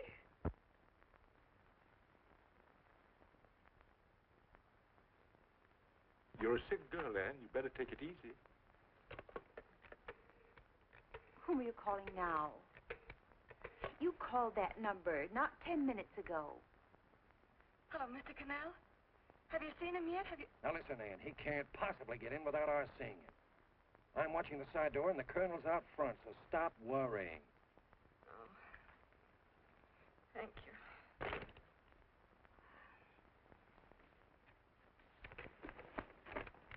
What, Ann? Ann, don't be foolish. If this isn't the craziest, the battiest, the looniest wild goose chase I ever heard of. Shut up, Bert. Sourpuss is right. Yeah, well, if he is, I'm a banana split. That man is going to be on that roof.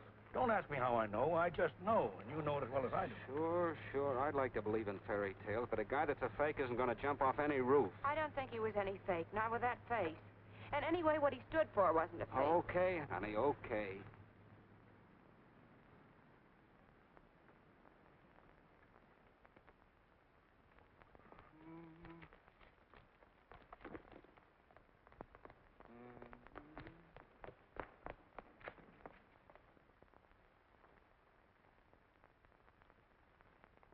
Elevators ain't running. Colonel, You shouldn't have got out of bed, miss.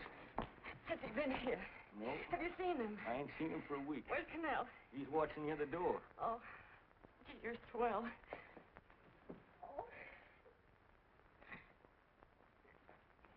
No sense in going up there. I've been here for hours. He ain't here. Let me go, will you?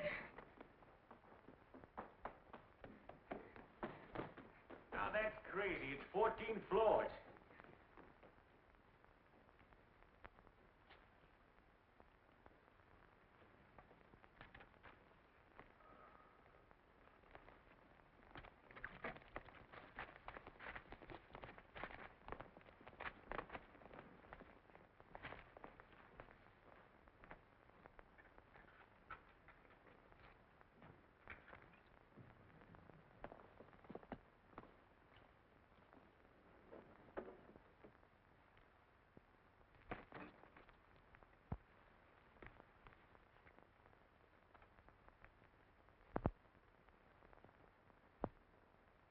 As far as the elevator goes, we gotta walk up to the tower.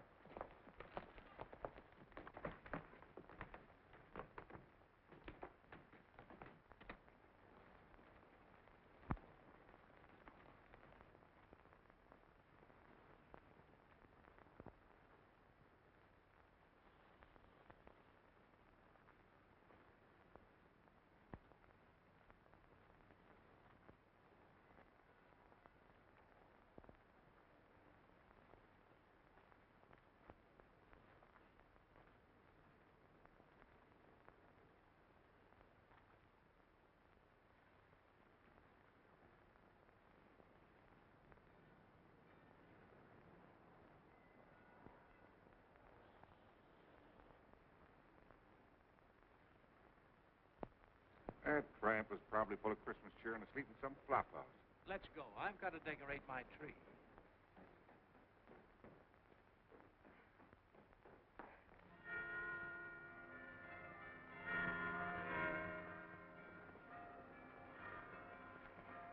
Well, I give up. I don't know what gave us the idea that we'd attempt anything like this. I guess you're right. I'm afraid the joke's on us. Let's go. I hope nobody finds out we've been here.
I wouldn't do that if I were you, John.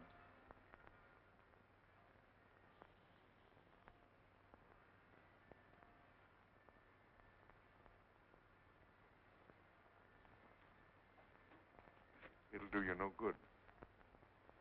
The mayor has policemen downstairs with instructions to remove all marks of identification you may have on your person.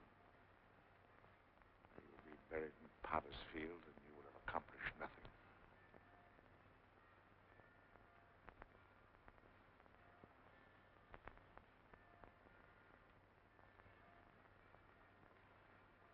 I've taken care of that. I've already mailed a copy of this letter to Mr. Canal. John, why don't you forget this foolishness? Stop right where you are, Mr. Norton, if you don't want to go overboard with me.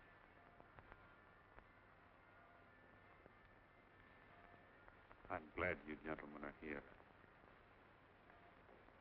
You killed the John Doe movement, all right. But you're going to see it born all over again.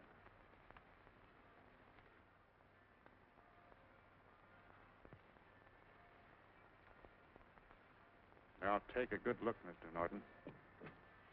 John! John!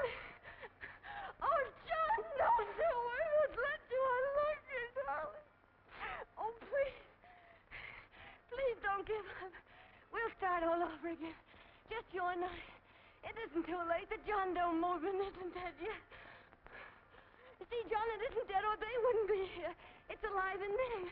They kept it alive by being afraid of. That's why they came up here. Oh, darling. Sure, it should have been killed. It was dishonest. But we can start clean now. Just you and I. It'll grow, John, and it'll grow big because it'll be honest this time. Oh, John, if it's worth dying for, it's worth living for. Oh, please, John. Oh. Oh, please, please, God, help me. John, look at me. You want to be honest, don't you? Well, you don't have to die to keep the John Doe idea alive. Someone already died for that one. The first John Doe. And he's kept that idea alive for nearly 2,000 years. It was he who kept it alive in them. And he'll go on keeping it alive forever and always. For every John Doe movement, these men kill a new one will be born. That's why those bells are ringing, John. They're calling to us. Not to give up, but to keep on fighting, to keep on pitching. Oh, don't you see, darling? This is no time to give up. You and I, John, we... Oh, no. No, John. If you die, I want to die, too. Oh, I love you. Oh, John, yeah.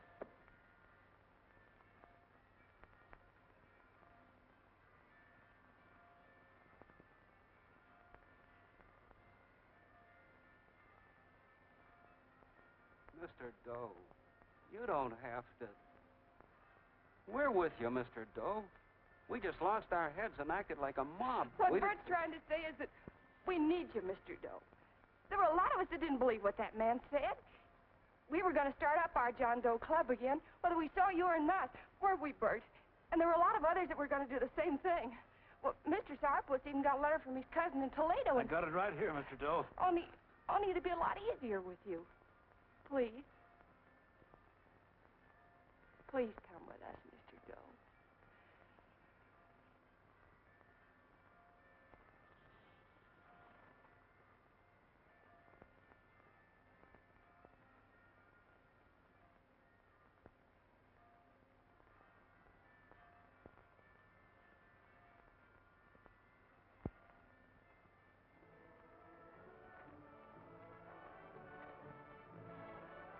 Long John.